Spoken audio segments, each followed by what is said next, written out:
नमस्कार. दादासाहेब टिचकुले योगवर्ग पनवेल यांच्यासाठी सादर केलेली ही भगवान श्री रामकृष्णांची चरित्राची व्याख्यानमाला.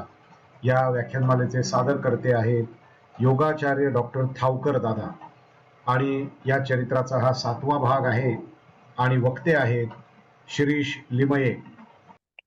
आपण भगवान श्री रामकृष्णांचं चरित्र क्रमशः बघत आहोत. भगवान श्री रामकृष्णांचं चरित्र सुरुवात करण्यापूर्वी आपण सर्वप्रथम त्यांचा प्रणाम मंत्र म्हणूया, नंतर माताजींचा प्रणाम मंत्र म्हणूया, मग स्वामी विवेकानंदांचा प्रणाम मंत्र म्हणून मग आपल्या प्रवचनाला सुरुवात करूया. ओम स्थापकाय च धर्मस्य सर्वधर्मस्वरूपिणे अवतार वरिष्ठाय रामकृष्णाय ते नमः. जननीं शारदां देवीं रामकृष्णं जगद्गुरुं पादपद्मे तयो श्रित्वा प्रणमामि मुहुर्मुहुः. नमः श्रीयतिराजाय विवेकानन्दसूरये सच्चित्सुखस्वरूपाय स्वामिने तापहारिणे स्वामिने तापहारिणे. आपण सुरू करूया. मागच्या वेळेला आपण असं पाहिलं की त्या भैरवी ब्राह्मणीने ही साधना त्यांच्याकडनं तंत्र साधना करून घेण्यासाठी तिने एक जागा निवडली. बेलताल किंवा पंचवटी ही जागा तिने निवडली की जिथे वड, पिंपळ, बेल, आंबा आणि जांभूळ याची झाडं आहेत. भगवान रामकृष्णांचं वय आता 26 वर्षाचं झालेलं आहे आणि 26 वर्षाचं वय झालेलं असताना त्यांनी सगळी साधना केलेली आहे. त्यांनी तिथे पंचमुंडासन स्थापन केलं. भैरवी ब्राह्मणीने तिने 5 कवट्यांचं हे आसन असतं. पंचमुंडी, मुंडी म्हणजे डोकं, 5 प्राण्यांची डोकी असलेलं आसन, म्हणजे 5 प्राण्यांची डोकी ही जमिनीखाली पुरायची आणि त्यावरती ते आसन स्थापन करायचं. ह्या सगळ्या गोष्टी रामकृष्णांनी भैरवी ब्राह्मणींनी त्यांच्यासाठी केल्या म्हणून आपल्याला कळतायत की अशी तंत्र साधना करायची असते. नाहीतर या गोष्टी सगळ्यांच्या विस्मरणातच गेल्या असत्या.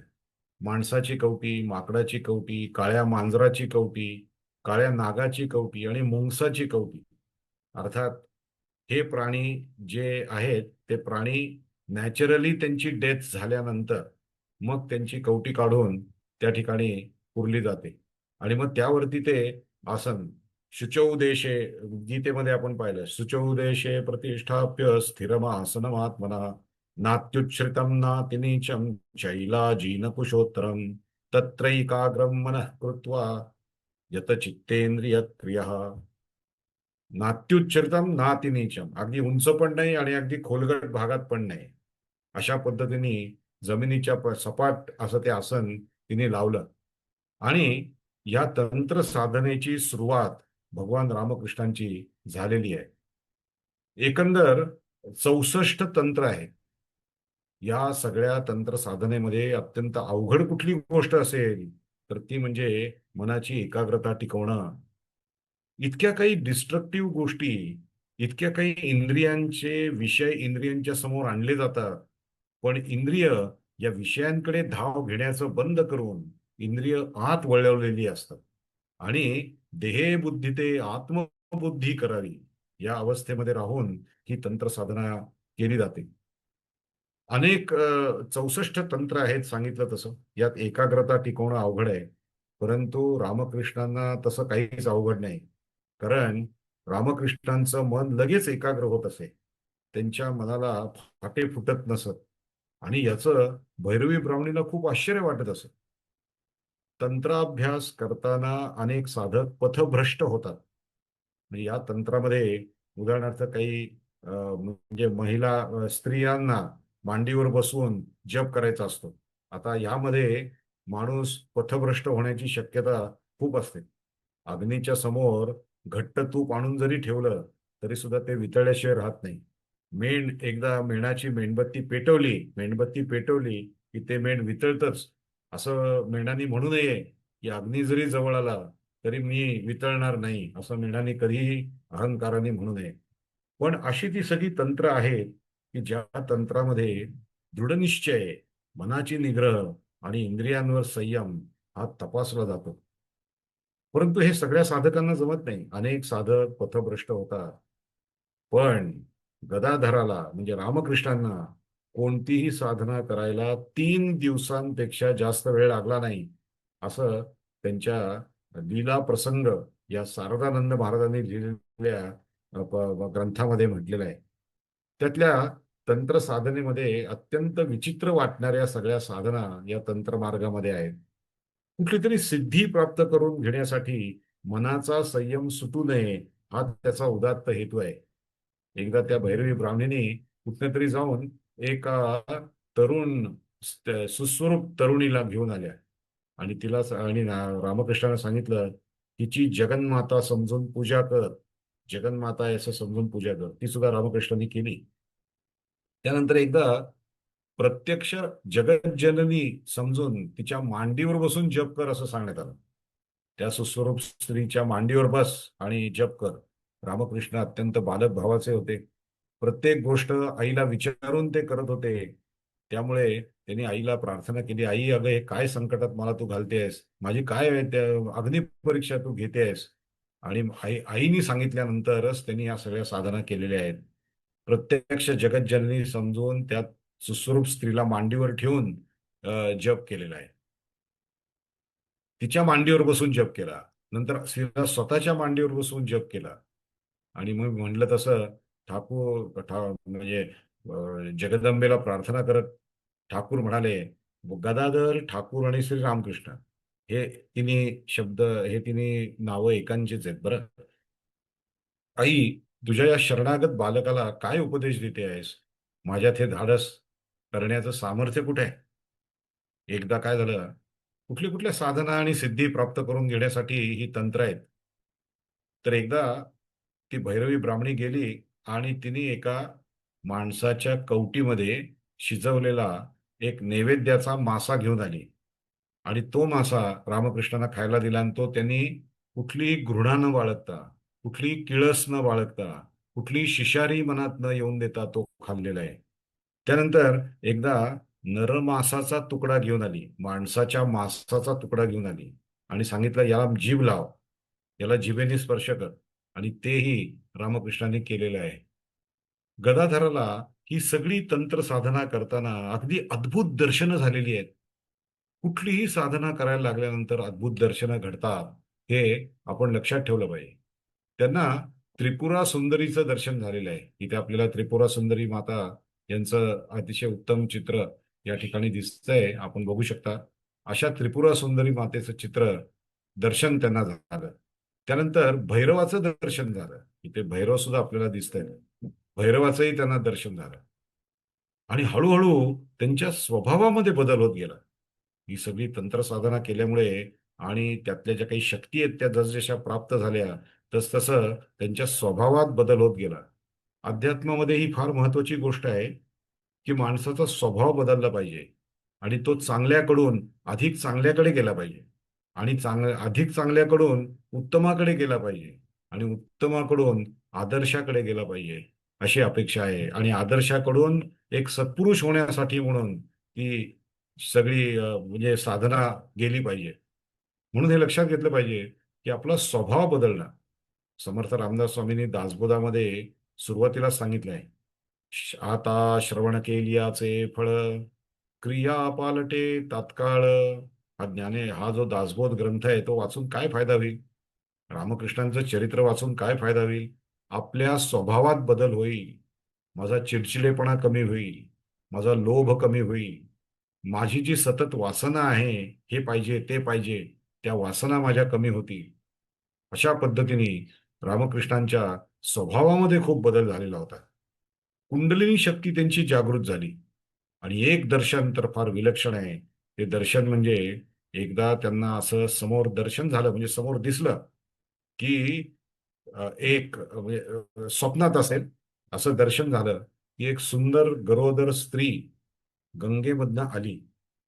गंगेमधून एक सुंदर गरोदर स्त्री आली आणि तिने बाळाला जन्म दिला.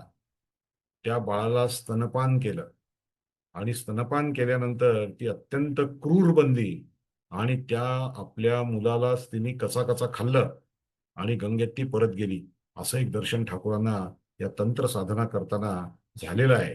आता या दर्शनाचा अर्थ काय, यामुळे कुठली शक्ती त्यांना प्राप्त झाली, या सगळ्या गोष्टी तुम्हाला आणि आम्हाला अत्यंत अनाकलनीय आहेत. पण रामकृष्णांच्या चरित्रात याचा उल्लेख येतो. गदाधराला आता या तंत्र साधनेनंतर, आता गदाधर मी का म्हणतोय माहितीये का?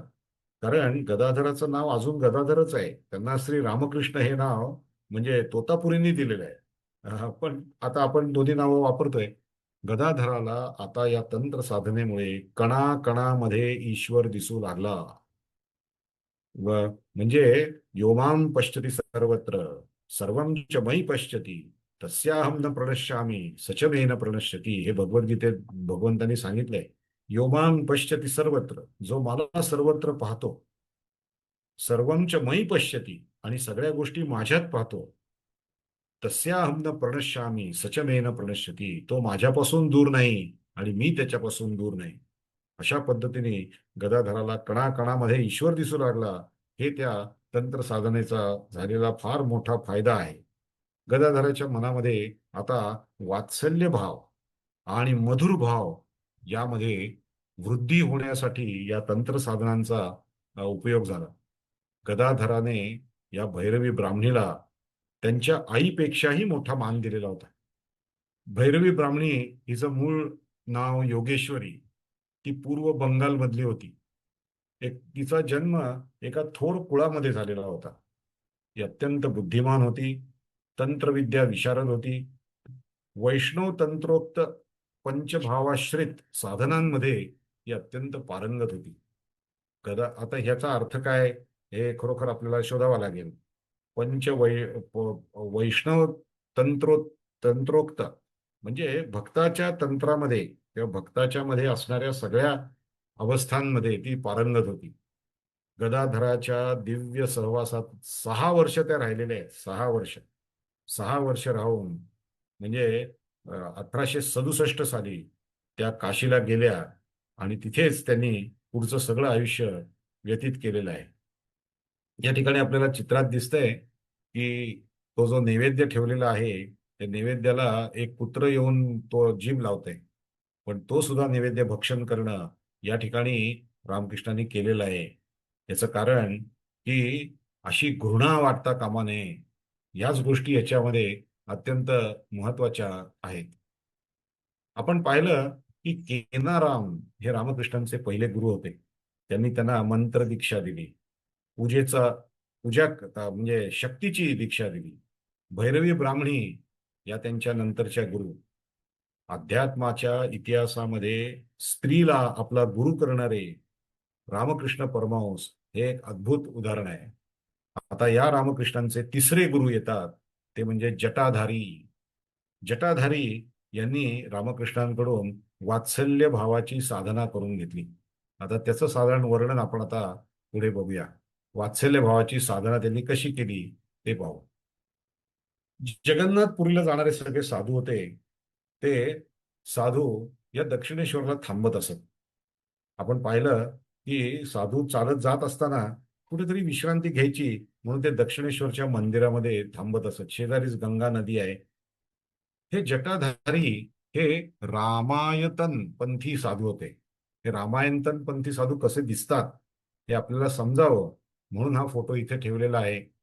हे काही जटाधारींचा हा फोटो नाही आहे, पण रामायतन पंथाचे साधू कसे दिसतात, त्यांच्या जटा कशा डोक्यावर बांधलेल्या असतात आणि त्यांनी भस्म कसं लावलेलं असतं, त्यांच्या मुद्रा काय असतात, हे आपल्याला समजावं यासाठी म्हणून हा फोटो गुगलवरून सर्च करून तुम्हाला दाखवतोय. हे जटाधारी नव्हेत, हा हे लक्षात घ्या. जटाधारींचा फोटो उपलब्ध नाही. या जटाधारींच्या जवळ बालक रामचंद्रांची एक अत्यंत लोभस अशी मूर्ती होती आणि ती मूर्ती कधीही दुसऱ्याला देत नसत. ती अत्यंत सुंदर मूर्ती होती, तेजस्वी मूर्ती होती, आणि ती त्यांच्या जवळ होती. त्याला ते रामलल्ला असं म्हणत असत. ती बघा तिथे मूर्ती आपल्याला दिसते. हा मात्र त्या मूर्तीचा ओरिजिनल फोटो आहे. अं, अं, ती मूर्ती आपल्याला या ठिकाणी दिसतेय. ती मूर्ती जणू त्यांनी अशी सांभाळली होती की जणू रामलल्ला हे त्यांचे पुत्रच आहेत, तो त्यांचा मुलगा आहे असं समजून त्यांनी या रामलल्लाची मूर्ती स्वतःजवळ ठेवली. आणि त्या मूर्तीवरती ते खूप प्रेम करत असत. या मूर्तीकडे बघत असत, या मूर्तीला अन्न भरवत असत, या मूर्तीला स्नान घालत असत, कपडे घालत असत. आणि तो जणू माझं बाळ आहे ते, असं समजून त्यांनी ती साधना केली. त्याच्यानंतर हे तिसरे जे गुरु आहेत जटाधारी, त्यांच्याबद्दल आपण बोलतोय. या रामलल्लाच्या मूर्तीबरोबर ते चालत असत. ही मूर्ती त्यांच्याबरोबर चालत असत. ते सुद्धा मूर्तीबरोबर, आणि मूर्ती त्यांच्याबरोबर चालत असे, रांगत असे, बोलत असे, हिंडत असे, खेळत असे. आणि हे बघून गदाधर फार प्रभावित झाला की अरे ही मूर्ती यांच्याबरोबर हसते, खेळते, चालते, बोलते. ही काय बरं साधना आहे? ही वात्सल्य भावाची साधना त्यांनी कशी केली असेल? म्हणून रघुवीर, अर्थात रघुवीर ही गदाधराची कुलदेवता होतीच. आपण मागे पाहिलेलं आहे की क्षुदिराम हे जेव्हा त्या चालत चाललेले होते आणि विश्रांतीसाठी म्हणून एका झाडाखाली दगडाचा उशी करून झोपलेले होते, त्यावेळेला त्यांच्या स्वप्नामध्ये राम आले आणि त्यांनी सांगितलं की अरे मला तुझी सेवा घ्यायची आहे, इथे मी आहे, मला तू तुझी सेवा दे. आणि मग त्यांनी जाग आली तेव्हा त्यांनी त्या नागाच्या फण्याच्या खाली बसलेले आहे ते म्हणजे रामशिला घेतली आणि ती आपल्या पूजागृहात नेऊन त्याची पूजा सुरू केली. म्हणजे रामाची पूजा ही गदाधराच्या किंवा रामकृष्णांच्या खानदानामध्ये चालत आलेली आहे. ती त्यांची कुलदेवता होती. श्रीरामांच्या पूजेमध्ये रामशिला होती. गदाधरानं सुद्धा राम मंत्राची दीक्षा घेतलेली होती. बालक रामांचा मंत्र आता त्यांनी या जटाधारींकडून घेतला की अरे ही मूर्ती चालते, बोलते, ती माझ्याशी बोलली पाहिजे, माझ्या बरोबर पण चालली पाहिजे. म्हणून त्यांनी जटाधारींकडून बालक रामाचा मंत्र घेतला. त्यानंतर गदाधरानं ती मूर्ती घेतली.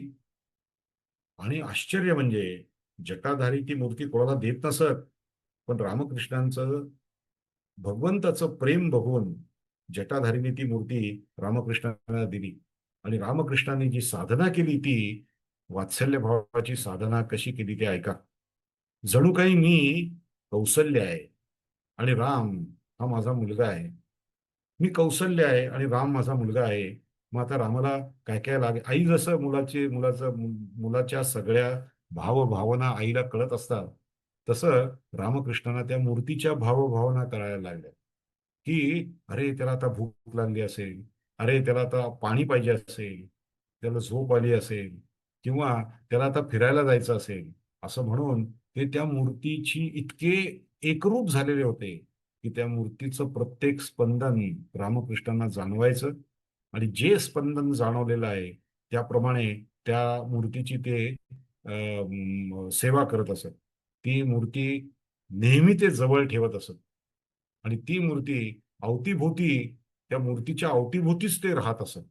अशा पद्धतीने रामकृष्णांनी वात्सल्य भावाची साधना केली. आणि ती मूर्ती कधी कधी रामकृष्णांवर रुसे, रामकृष्णांपासून दूर पळायला जात असे, पळत पळत असे. आणि हा जो त्यांचा अवखळपणा आहे, हा अवखळपणा रामकृष्णांना खूप आवडत असे. आपण त्याची आई आहोत हा भाव मात्र त्याने कायम ठेवला.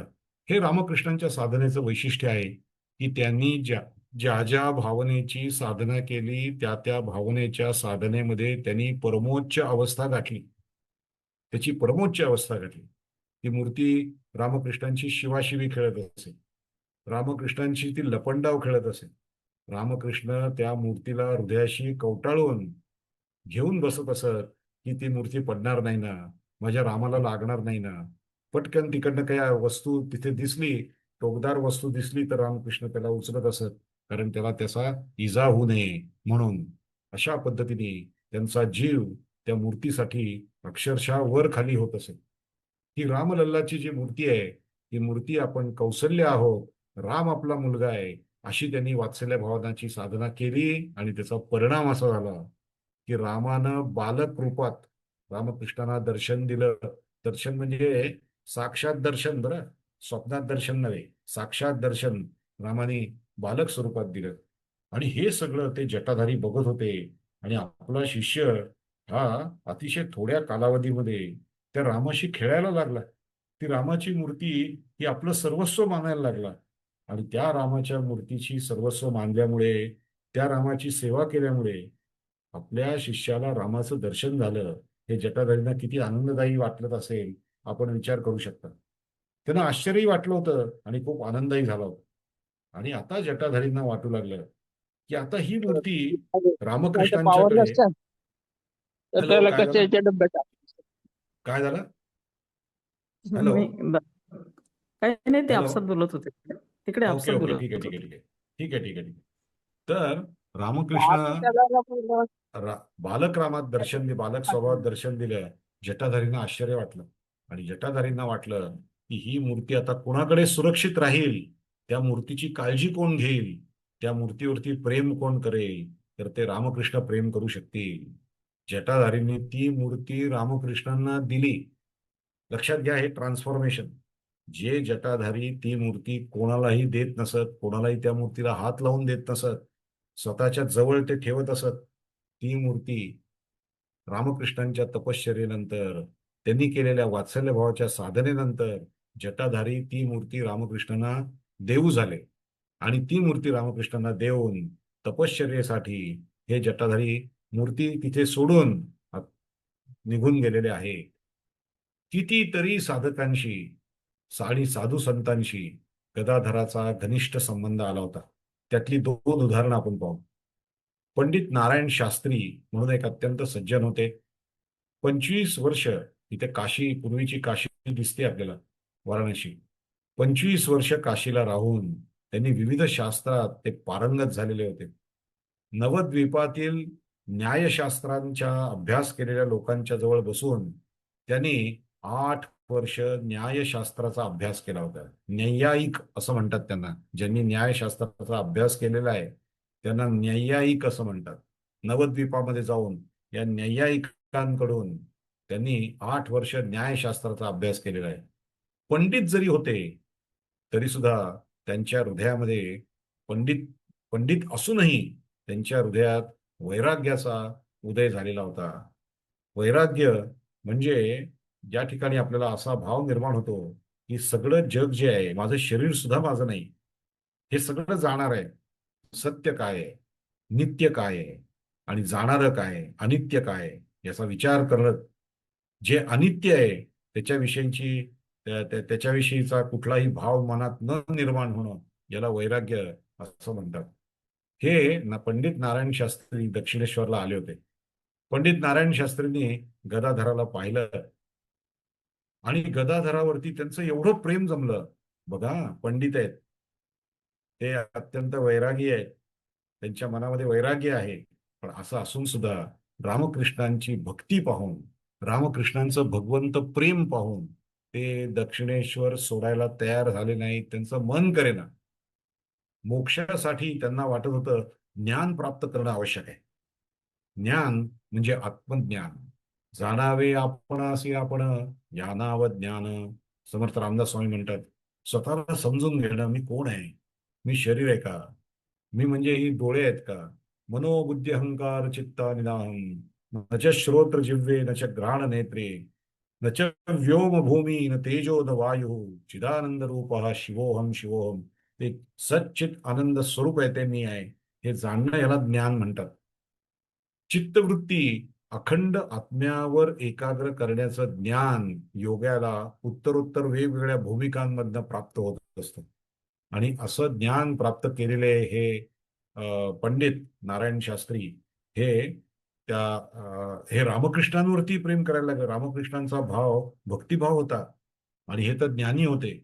परंतु नाही ज्ञानेन सदृशम पवित्रम विद्यते, असं भगवद्गीतेत म्हणलेलं जरी असलं तरी, ज्ञानापेक्षा पवित्र काही नाही असं म्हटलेलं असलं तरी, रामकृष्णांची भक्ती त्याच्यापुढे श्रेष्ठ ठरली. म्हणून त्या वेगवेगळ्या ज्या भूमिका आहेत, चित्तवृत्ती अखंड आत्म्यावर एकाग्र करण्याचं ज्ञान योग्याला उत्तरोत्तर वेगवेगळ्या भूमिकांमधून प्राप्त होतं. त्या 7 भूमिका मानलेल्या आहेत आणि त्यांची नावं योग वासिष्ठ्यामध्ये दिलेली आहेत. एक म्हणजे शुभेच्छा, शुभ इच्छा. जे काही कोणी समोर आलं त्याच्याबद्दल चांगली इच्छा करा. त्यानंतर दुसरं आहे ते विचारणा. त्यात विचारशक्तीचा उदय होतो, की काहीतरी इन्क्विजिटिव्हनेस ज्याला आपण म्हणतो, की काही कशाबद्दल तरी समजून घेण्याची एक वृत्ती, विचार करण्याची शक्ती. तनुमानसा, आत्म्यावरच ध्यान करण्याची म्हणजे एक भूमिका असते. आणि साधक हा या 7 भूमिकांमधनं जाऊन शेवटी उच्च पदाला पोहोचत असतो. या 7 भूमिका योग वासिष्ठ्यात दिल्या आहेत. त्यातली चौथी म्हणजे सत्वापत्ती, म्हणजे सत्वगुणाचा उत्कर्ष होतो. शुभेच्छा, विचारशक्तीचा उदय, आत्म्यावर ध्यान करणं, सत्वगुणाचा उत्कर्ष आणि बाह्य पदार्थांची अनासक्ती, असंसक्ती. असंसक्ती म्हणजे बाह्य पदार्थाची अनासक्ती. कुठलाही एक पदार्थ पाहिला आणि तो पदार्थ मला मला मिळावा अशा पद्धतीची वृत्ती नाहीशी होणं याला बाह्य पदार्थांची अनासक्ती म्हणतात. पदार्थ भाविनी म्हणजे पदार्थाचा बोधरहित अवस्था. पदार्थाची बोधरहित अवस्था. समोर कुठला तरी पदार्थ आहे, त्या पदार्था असल्याचा बोधच येईन असं होतोय, जास्त परफेक्शन आहे बरं. समोर एक पदार्थ दिसला, तो दिसलेला पदार्थ आहे हे समजलं. आता मी या 7 भूमिकांमधनं जात आहे म्हणून हा पदार्थ, हा इथे अस्तित्व त्याचं नाहीये असं आता मी समजणार आहे. त्याची अनासक्ती माझ्या मनात निर्माण झालेली आहे. असा भाव निर्माण करून त्या पदार्थाची बोधरहित अवस्था करणं, याच्यापेक्षा उत्तम अवस्था काय आहे? की पदार्थाची बोधरहित अवस्था म्हणजे तो पदार्थ आहे याची म्हणजे दखलच घेतली गेली नाही मनात. आणि नंतर आहे ती म्हणजे तुर्या, तुर्या अवस्था. या ठिकाणी तुर्या अवस्थेबद्दल आपल्याला लक्षात येईल, जीवात्मा आणि परमात्मा यांच्याविषयीची ऐक्यभाव म्हणजे तुर्या अवस्था. तुर्या अवस्थामध्ये जीव आणि शिव एक होऊन जातो. पण याची सगळ्याची सुरुवात कुठे होते? या 7 अवस्थांमध्ये. त्या ठिकाणी शुभ इच्छा करणं, विचारशक्तीचा उदय करणं, म्हणजे निरक्षीर विवेक करणं. योग्य काय, अयोग्य काय, श्रेयस काय, प्रेयस काय, याचा विचार करत जाणं. आत्म्यावर ध्यान करणं, सत्वगुणाचा उत्कर्ष करणं, बाह्य पदार्थाची अनासक्ती मनामध्ये निर्माण होणं आणि तुर्यावस्था, जीव शिव आणि जीव हे एकच आहेत असा भाव मनामध्ये निर्माण करणं. अशा 7 भूमिकांमधून तो साधक जात असतो योग वासिष्ठ्यात सांगितल्याप्रमाणे. त्याच्यानंतर आपल्या लक्षात येईल की वेदांतामध्ये वर्णन केलेल्या या 7 भूमिका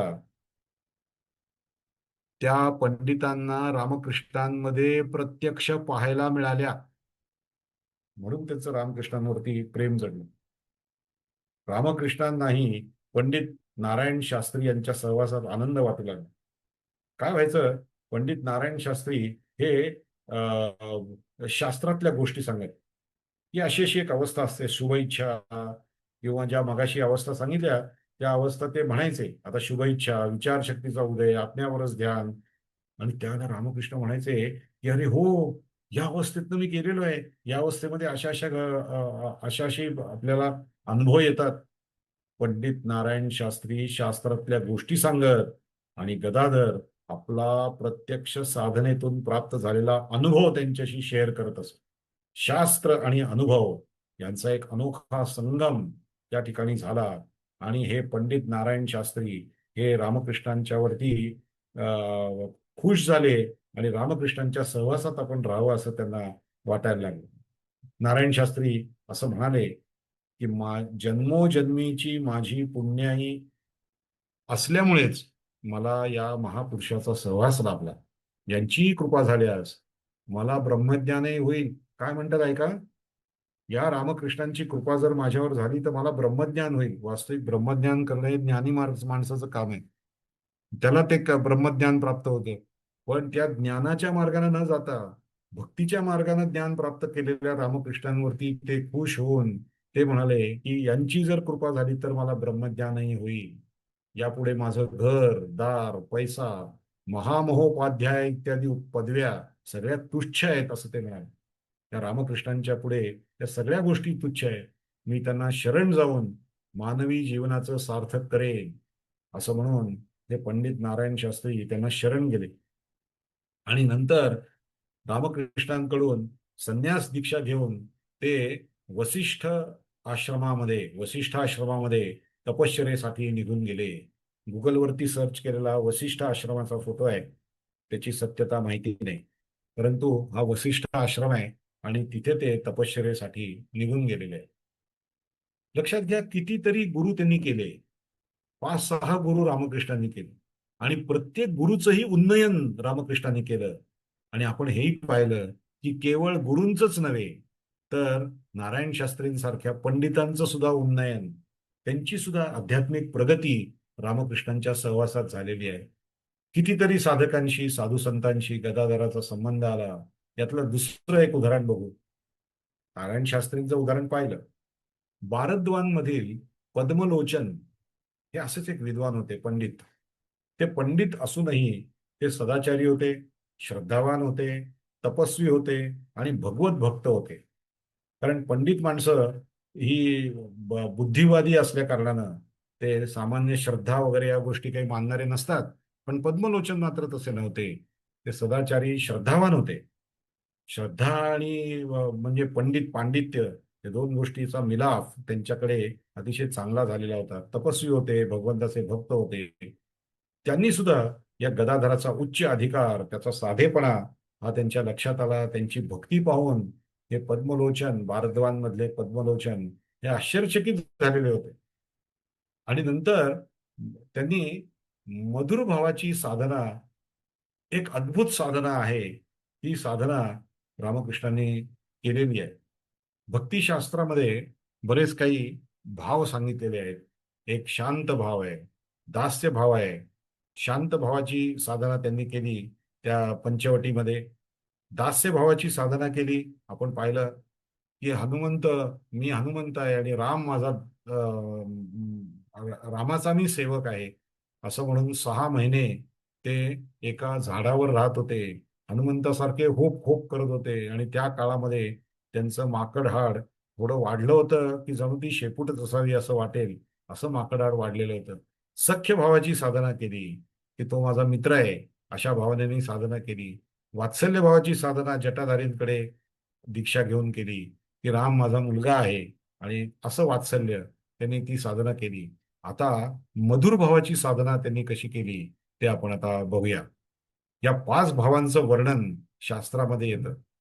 वैष्णवाचार्यांनी मधुर भावाला या 4 शांत, दास्य, सख्य, वात्सल्य या 4 भावांपेक्षाही जास्त महत्व या वैष्णवाचार्यांनी याला दिलेलं आहे.